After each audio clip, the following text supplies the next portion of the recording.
Hi, my name is Pamela Mpishi, your love coach. If this is your first time on my channel, welcome. And if you've already been on this channel a million times and you have not subscribed yet, please subscribe to this channel, because this is a channel where we talk about relationships and all the difficulties that we find, whether we're married or we're still single. Married people have difficulties, single people have difficulties, and we discuss them right here on this platform. So subscribe to the channel, and if you really enjoy my videos, I would appreciate it if you would leave a comment, press the like button, and if you want to be receiving them every time I upload, press the bell, and every time I upload, you are notified.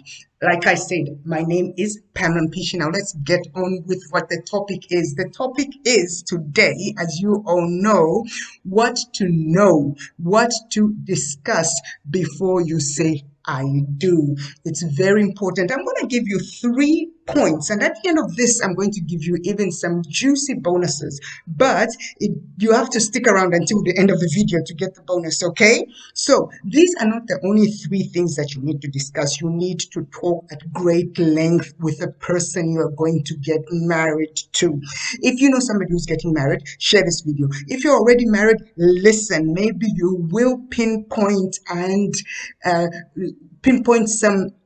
some things that you missed before that are causing problems in your marriage now. If you know people about to get married, please send this video to them. Everybody should see this video, actually.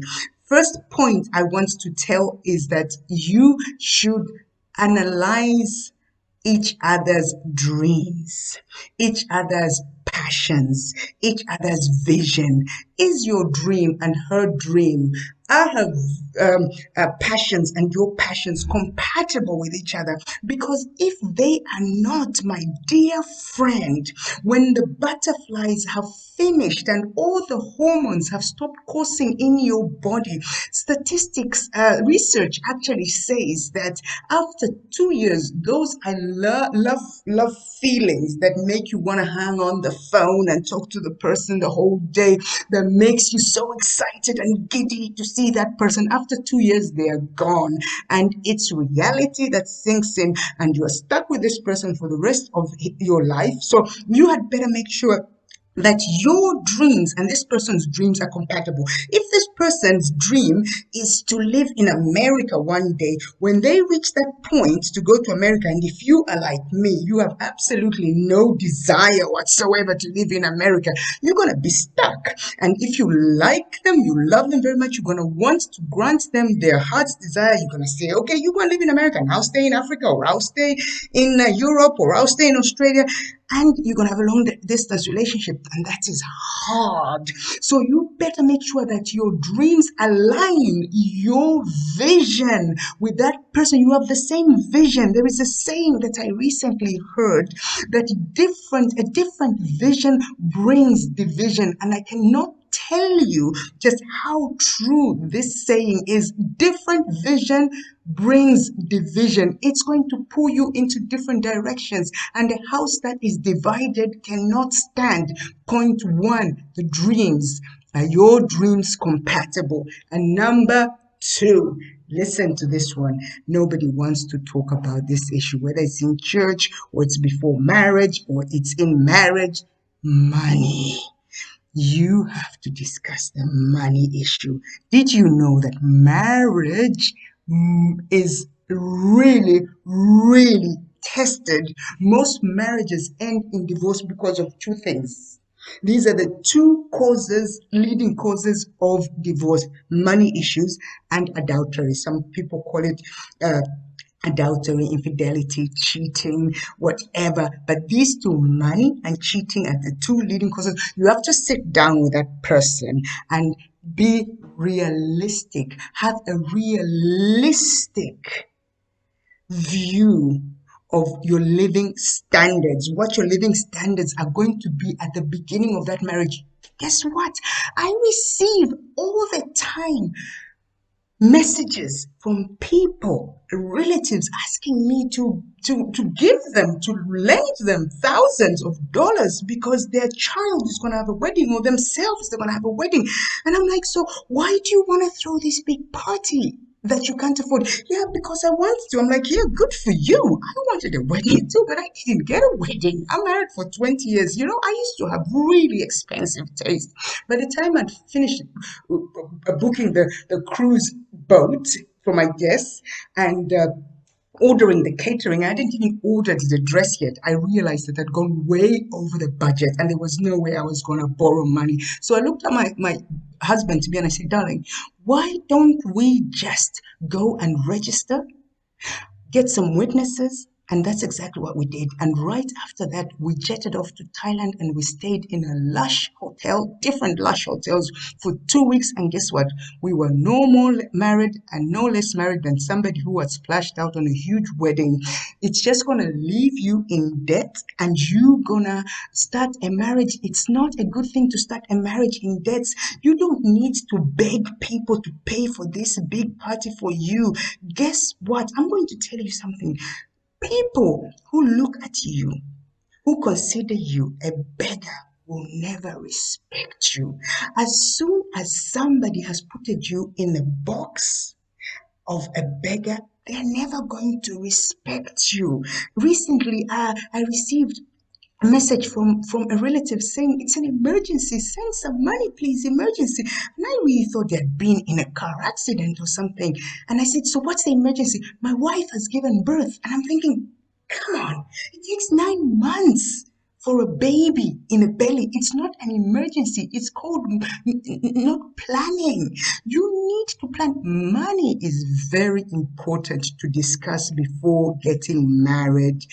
You need to have a clear and realistic understanding of how the two of you are going to live so that you don't beg. Because there is a saying, and it's true, this saying, that the moment that money flies out, guess what? Love flies out of the window too. I know when you are in love, the red flags coming in and everything, you do notice that there are discrepancies. But when you are in love, guess what happens? Because you've got pink glasses on and you're full of hormones, you just think love will conquer all. Love does not conquer all. You have to plan these things, yeah, or you going to be saying I don't very soon. Number 3, this is very important. I know most people do not even discuss it. When I got married, I was not a believer. We didn't even discuss it. Faith. You need to know what the other person believes in. It's important to sit down and say, mate, what do you believe in? Huh? I know a sister who was in the Lord and backslid and went back into the world for 5 years. And lo and behold, in those 5 years, she met this dashing prince, handsome, successful, and they got married, and she gave her life back to Jesus again. And then when she was back with Jesus, she realized that she had married an atheist, and he's still an atheist. And I tell you, life is difficult when two people are living in one home and they believe, their core belief is at par with each other, is not compatible. Their children are raised in confusion. It is not for nothing that the Bible tells us that we should not be unequally yoked with believers. Righteousness has got nothing to do with unrighteousness. Darkness has nothing to do with light. So next time you, brother, sister, fall in love with an unbeliever, don't let that heart of yours that the Bible actually says is wicked and deceitful above all deceive you into thinking that it's God's will for you to save this person. You are not a savior. The only savior that God ever sent was Jesus Christ. And remember this, God never ever contradicts his word. You are not there to save that person. You are just running after your flesh. You are head over heels in whatever. And now you have deceived yourself that God has plans for you with this person who's not a believer. You have to discuss your faith. If you're not a believer and you're okay with this person being an atheist, that's fine. But it's important that you discuss these things. I told you that I would give you a bonus, yeah? And it's something that people overlook. But first, let me go through the three important ones I told you already are dreams. Vision has to be aligned. Number two, money. You have to discuss money. Number three, you have to discuss the faith, what you believe in, okay? This is a bonus that I'm going to give you. We live in times where things are upside down. Good is bad. Evil is good. So do not take it for granted that the person you are going to marry has the same understanding about fidelity and monogamy as you. You need to sit down and discuss with that person. Is this a monogamous relationship? Are we in an exclusive relationship? Don't take it for granted, because I know people who've cheated on their wedding night. I know people who 6 months into a marriage, a big wedding, are already into an affair. You need to discuss this at great length so that when push comes to shove, you can go back to this discussion and say, look, I already gave you how I look at this thing. We discussed this thing, okay? We discussed this thing, and people get into temptation. You need to be able to be open with each other, so that person, when that person falls into temptation or sees temptation coming, they can discuss with you. You need to have a relationship that's solid with each other. All right. I also advise you to make sure that before you marry this person, you know their family. Get close to the family. Get to know their uncles. Get to know their aunties. Get to know their cousins, their brothers and sisters. There's usually a pattern in the family. If you see that there's a lot of divorces in that family, if you see that there are a lot of single parents in that family, maybe it's a sign for you, the sign of the future for you, because that is an established pattern in their life. When we're children, we're copycats. We copy the behaviors of the people around us, our family. If divorce is very easy for your uncles and your aunties, it becomes a second nature, an easy thing for you to do also. Look, if you liked my video and the other videos that I make, you can go back. I make videos on soul ties. I make videos on dating. You can go back and look at my other videos. I'm also on Facebook. I'm Evangelist Pamela Mpishi.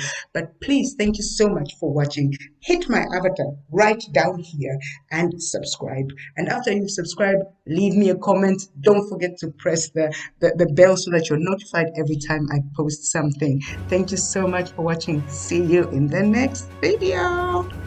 Stay tuned. Bye bye.